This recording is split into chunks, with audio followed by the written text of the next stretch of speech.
एक छोटे से गांव चंद्रपुर के पास एक पुरानी चाय की टपरी थी दोस्तों, जिसे लोग मौत की टपरी के नाम से भी जाने जाते थे।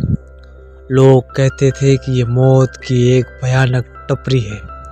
ये टपरी दरअसल सुनसान सड़क पर एक घने पेड़ों के बीच में बनी हुई थी। गांव में कई लोगों का मानना था कि ये टपरी पूरी तरह से श्रापित थी और वहाँ की चाय पीने वाला कभी भी जिंदा नहीं बचता। गांव वालों की चेतावनी। गांव के बुजुर्गों का कहना था कि वो जो भी वहाँ पर चाय पीता वो कुछ ही घंटों में अजीब हरकतें करने लगता। कभी किसी को दिखता ही नहीं, और अगर दिख भी जाता तो उसकी लाश पेड़ से लटकती हुई मिलती। इस टपरी की चाय मत पीना, वरना तुम्हारा हाल भी वैसा ही होगा। गांव के सबसे बुजुर्ग रामजी भाई ने ये चेतावनी सबको दे रखी थी। लेकिन कुछ टाइम के बाद कुछ नौजवान इसे अफवाह समझते थे।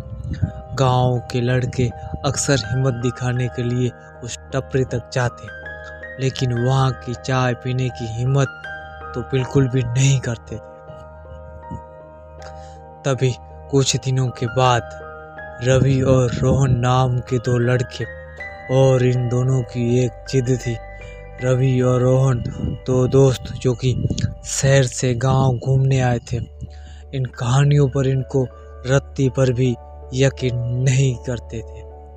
एक टपरी की चाय किसी को भला कैसे मार सकती है, ये साबित लोगों के दिमाग में ये बात पूरी तरह से भरी हुई है, जो ये बिल्कुल झूठ है। अब रवि हंसते हुए कहता है कि ऐसी भला कैसे हो सकता है। तब रोहन भी मुस्कुराया। अगर ऐसा ही होता तो पुलिस कुछ करती। अब तो हमें खुद भी देखना चाहिए यार।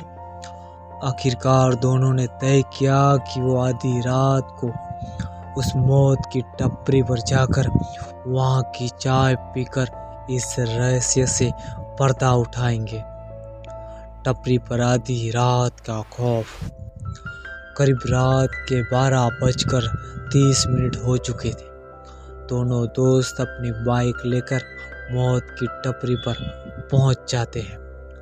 टपरी बिल्कुल सुनसान थी, लेकिन वहाँ एक बूढ़ा आदमी बैठा हुआ था जो चाय बना रहा था। उसकी आंखें अजीब तरह से चमक रही थी और उसके हाथ भी कांप रहे थे। चाय चाहिए? उसने धीमी आवाज से पूछा। तब रवि और रोहन ने हंसते हुए कहा, हाँ, तो कब बना दो। बूढ़े ने कुछ नहीं कहा। उसने चाय के 2 कप रवि और रोहन के सामने रख दिए। चाय से अजीब सी स्मेल आ रही थी, लेकिन दोनों ने इसे पूरी तरह से नकार दिया, नज़रअंदाज कर दिया, और एक ही घूंट में ये चाय दोनों ने पी ली। दोनों को चाय पीने के बाद एक पहला झटका लगता है, जो कि जैसे ही चाय उनके गले से नीचे उतरती है तो दोनों को लगा कि जैसे कोई बर्फ की ठंडी हवा उनके शरीर में अचानक से घुस गई। उनका सिर चकराने लगा और आंखों के सामने अंधेरा छाने लगा।